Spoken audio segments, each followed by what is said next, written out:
We made it. Timberwolves basketball is back. No more waiting, no more theorizing. We got to enjoy a preseason basketball game tonight. I'm actually pretty happy with it. 126, 116 final.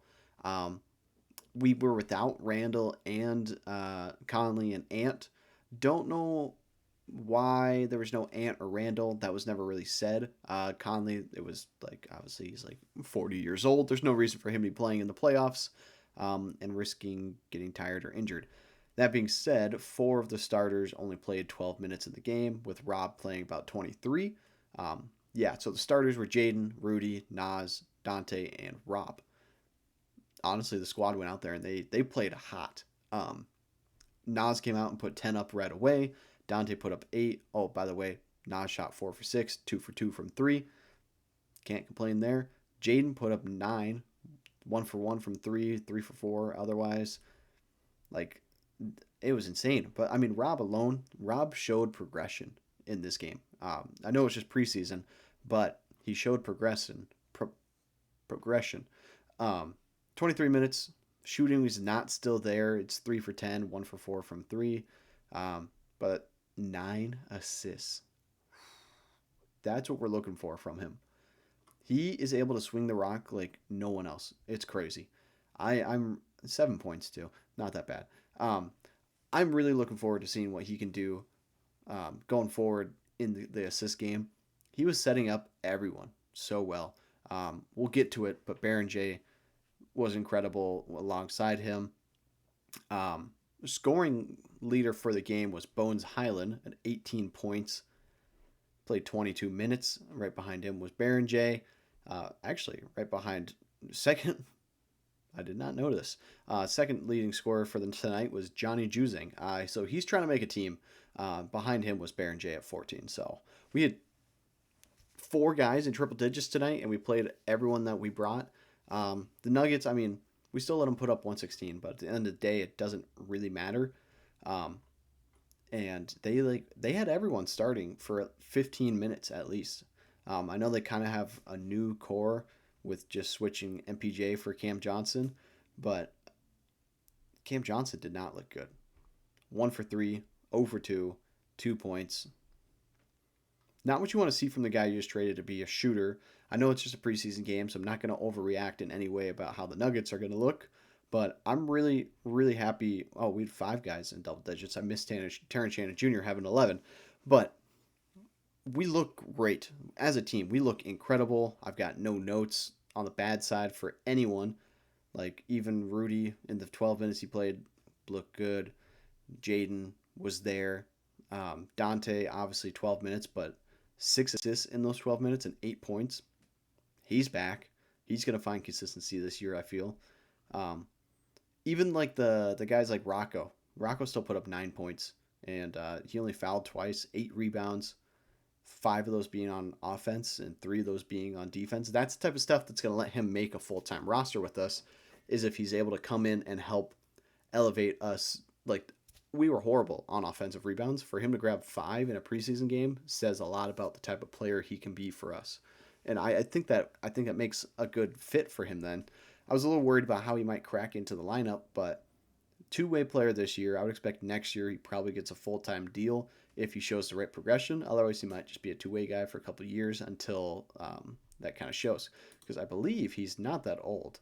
Yeah, he's 19 years old. So we have plenty of time with him to figure things out there. Because I believe him and Baron J. Yeah, Baron J is 18. So we have time. We don't have to rush their progression at all. Um, let's talk about Baron J.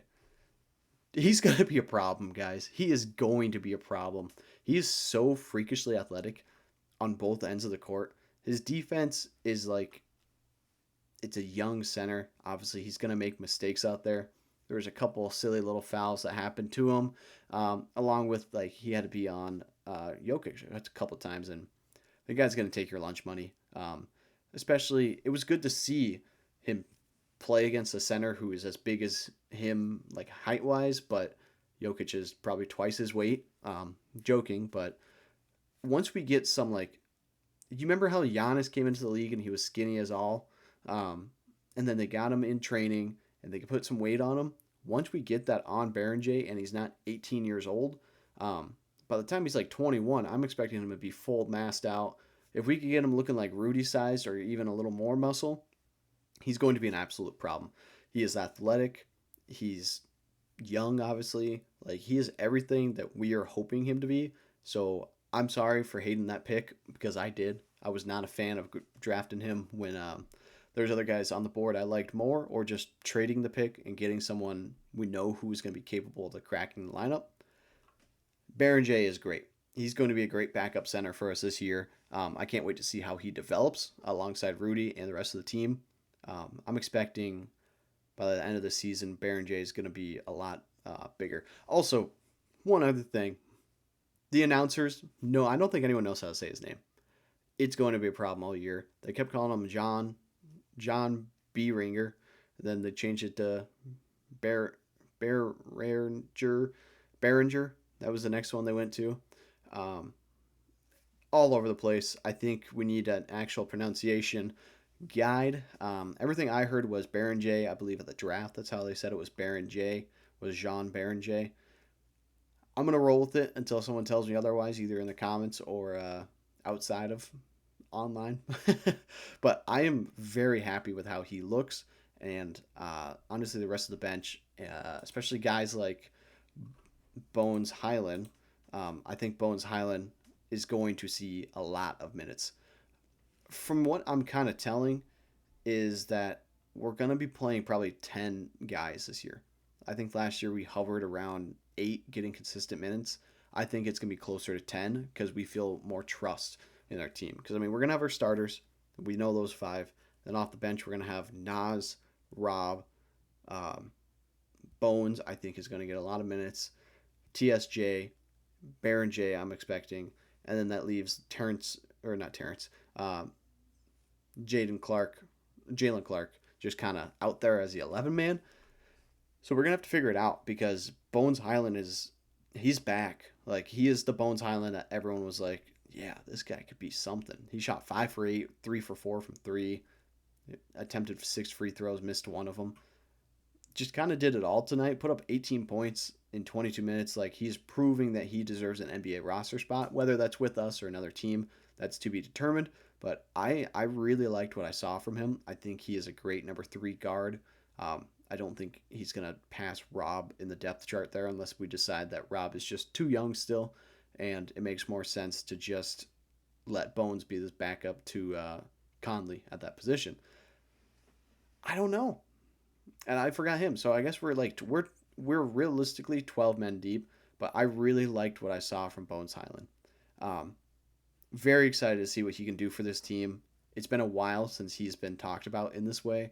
Like, and I feel like a little bit of it was a revenge game too against the Nuggets, who just kind of didn't play him when he was there.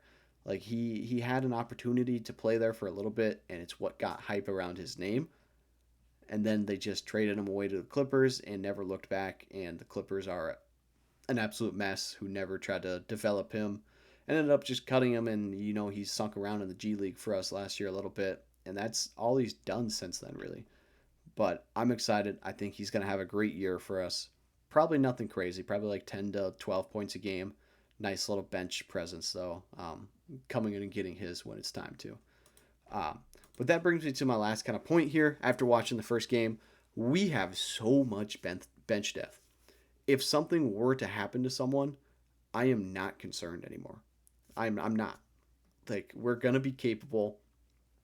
This is the first time in a long time that I felt like if something happens to someone on the team, we're in a good position to handle that.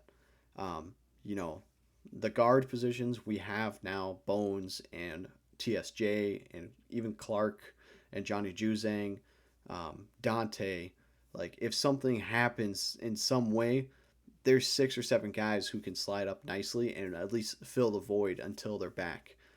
The center position, if Rocco had to start for us for a couple games because something happened, it's not the end of the world. I think he would be able to handle his own. He played pro before coming over, obviously, in Australia, but I am not concerned about where we stand as a team in terms of our depth anymore.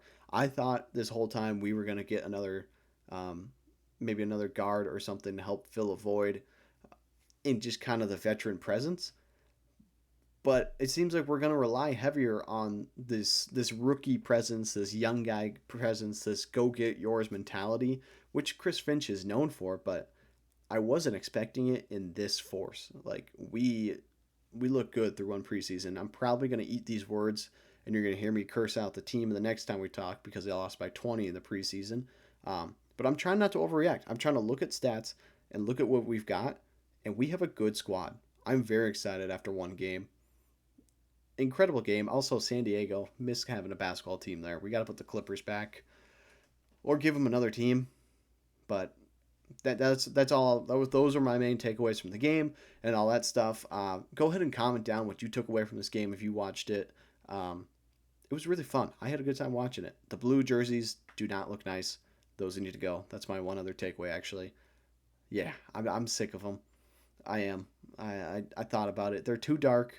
They don't make sense anymore for us. It's not really like when I see those, I still think like Jimmy Butler and Cat and Wiggins.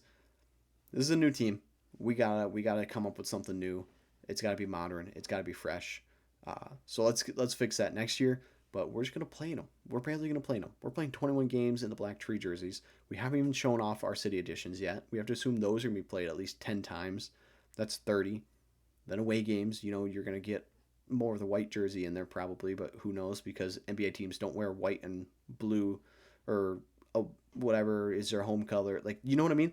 That doesn't happen in the NBA the way it does in the NFL. So, is what it is, but that's all I've got for you guys today. Go ahead and drop what you thought of the game and what you were hoping for the season after seeing a preseason game and stats. And I will talk to you guys next time.